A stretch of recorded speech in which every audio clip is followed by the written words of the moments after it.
everyone. My name is Will Reger. I'm the Urbana Poet Laureate, and I am interviewing James Engelhardt today. James is/was a local poet, and we're interested in the things that he's been doing. I'm going to plug your book, James. The book is The Bone Willows, or The Bone Willows. James, is this your only book, or is this the first of a series coming? Or explain to me what your plans are in the future. Sure. Now, this is my first book. I hope that there will be others to follow after, but for the moment, that's the one I have out right now. So it came out about 2 years ago, and it's been fun to have that out in the world and to read from it and to get some feedback from people. It's been really good. One of the interesting things about this book is it's written by someone who is definitely keyed into the Northwest, the Great Northwest, Alaska specifically. Can you talk about your sense of place as a poet? I mean, you wrote a lot about what was going on in Alaska in your life, but now you've been to Illinois, and now you're back east. How does place impact the way you write? Well, I think place, it's key to all of us, I think, our work as poets. I mean, there are a couple of ways to think about place. For me, it's about the non-human world that's around me and engaging with that as a human. It's a way to get out of my own skin a little bit and to pay attention to the objects and the things that are going on around. And that gives you, I think, the kind of details that let you get into your own world a little bit, but also taking you outside of your own head, looking for inspiration, looking for words, looking for ways to think about relationships as well. But there's another way to think about place that's more sort of culturally centered. And I think there are a lot of poets who like to think about mythology, or they like to think about history and find their inspiration in those places that maybe aren't necessarily immediately around them, but are still part of who they are in a culture. Would you like to read a poem that's typical of your work? Sure. I've got one here called Security. Security.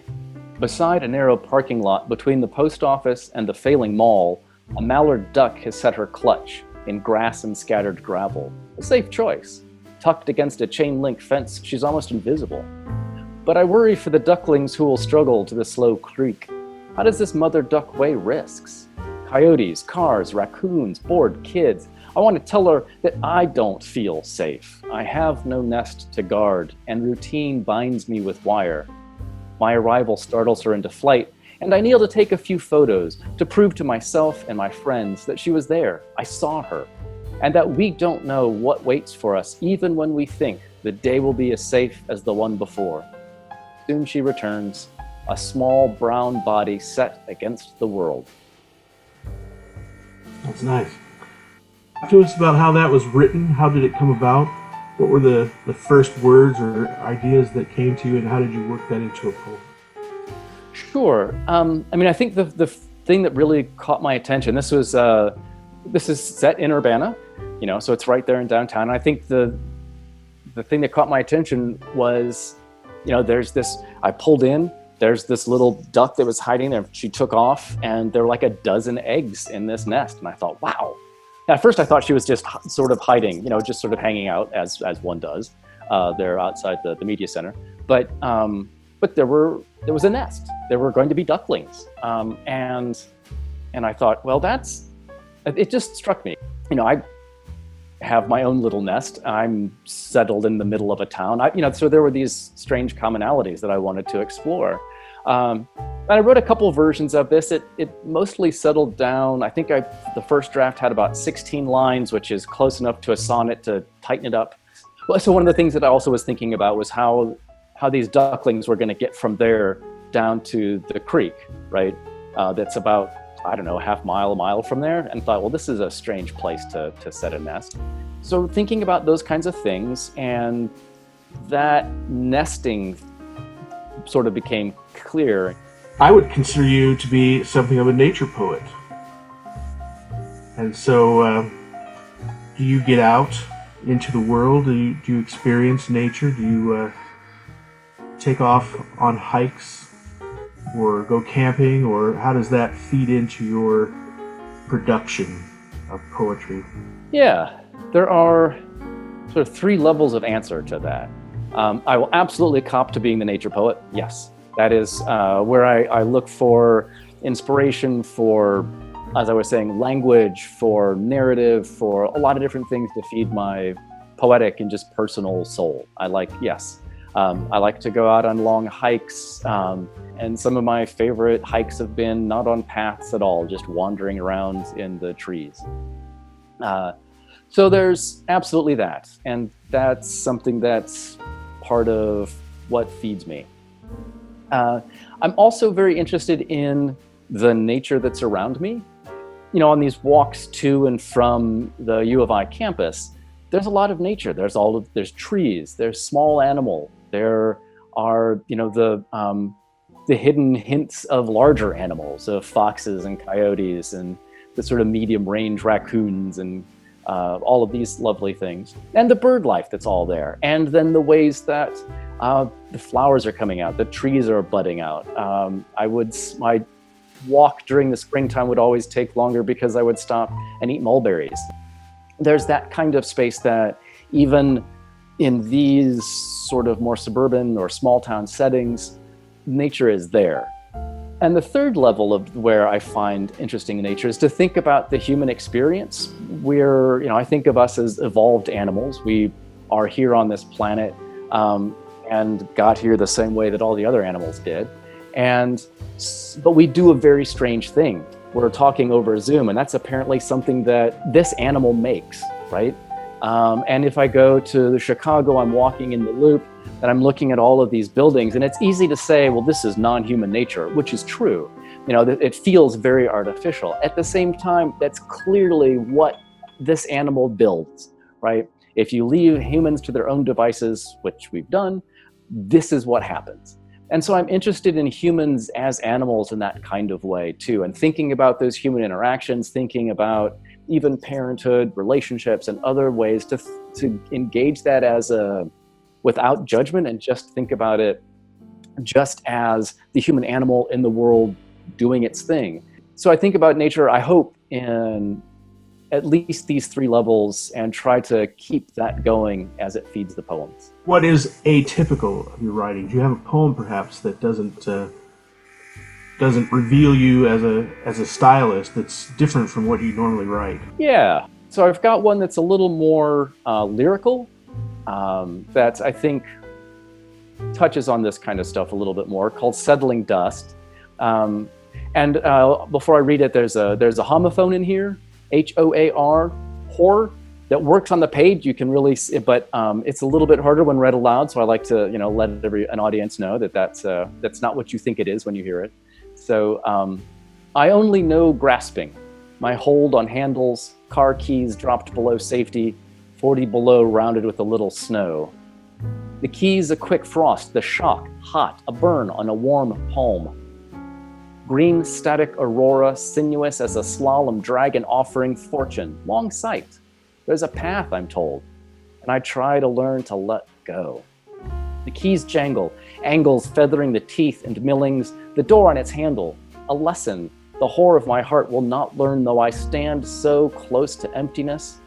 Behind the door, a gift.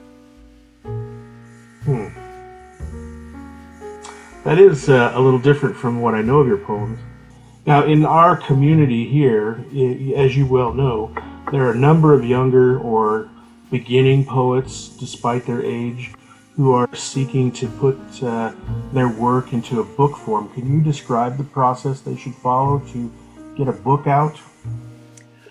Yeah, that's a tricky thing. I remember when I was doing my MFA, and one of the things we talked about was, and then the PhD as well, is how do you shape a book? What does it look like? What does it mean? Because even I was the managing editor for Prairie Schooner for several years. And one of the things we did for that journal was to take the poems and the short fiction and the essays that we had and try to fit them together in ways so that it wasn't just a random collection, right? It's not just a bunch of flowers grabbed from a field and held out. We looked for something to make a bouquet. right? So that was something that we were always looking for. How do different poems speak to each other? Is there, maybe there's a seasonal thing, maybe there's a story that's being told. One of the other ways that I would think about it was, and this goes back to a slightly older school media, but the mixtape, right? So you're writing you're putting together a mixtape for a friend, or more likely a lover, right? You're trying to get this to a girl that you're hoping is gonna, want to go out with you. And so figuring out which song is gonna go well with the next one, and what's that gonna say? And so thinking about how the poems bump up against each other. And when I was doing the Alaska Literary Series and working with poets who were putting together books, thinking about that as well, trying to find, a poem that then, at least one of them was simply a narrative. So she was just telling a story. And one of the things that we could work on was to say, so here are the things that are missing in the story. Here's something that as a reader, I want to know that you haven't written a poem about. So maybe add another poem there. I had another one that was more like my own work. It wasn't necessarily an overarching narrative. And so how do you find the themes that kind of come together, maybe pull different poems from what had been separate sections together to form a new section, and thinking about those kinds of things. The other thing that you can do with a book of poems is find the occasional relaxing piece, right? Not every poem has to hit you really hard if it's a book, and you can let a sort of quieter piece maybe interrupt some very heavy emotional work in some of the other pieces. But it's important, I have friends who will either spread the manuscript out on the floor, right, or pin it to the wall and find ways for the poems to speak to each other in juxtapositions that keeping them, in that linear next page, next page, next page, next page doesn't help you as you're crafting the larger piece. Do you have a poet in mind that you can recommend to other poets as the must-read now kind of poet? Yeah, I was thinking about that a little bit. Camille Dungy's work is absolutely astonishing. She's an African-American woman writing really powerful work, and particularly now she's got a lot of very, thematically present moment kind of pieces that are out there. And she's also a woman who's writing about nature and thinking about nature from the Black experience and from a woman's experience in ways that, that are not available to me in this skin, in this body.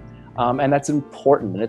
And she's just a fantastic poet and a wonderful human being. So if you ever get a chance, if she's around and you see her, go and check her out, get her books, find her work online, and go and see her read. All right. I want to ask you one last question. Is there among your work a poem or a passage from one of your poems you would like to see carved on your tombstone? Not yet. Maybe at some point I still have that ambition to maybe write the poem that will stand that kind of set in granite kind of, but I'm not, I just feel like I'm still working toward that. All the time. I guess this goes back to that ambitions for the poem and not for myself so much. And but that's a fun. I hadn't thought about that one, but yes, I think of like what's his name? The Spoon River Anthology, right? Right, Edgar Masters. Yep, and he's got part of his lines on that. It's like, nope, I haven't gotten to that place yet, but maybe give myself another 15, 20 years, I might get there. Something to aspire to. Right. Well, this has been Poets in a Pandemic. My name is Will Reger, and I've been talking to James Engelhardt. Thank you, James. Thank you, Will. It's been a pleasure.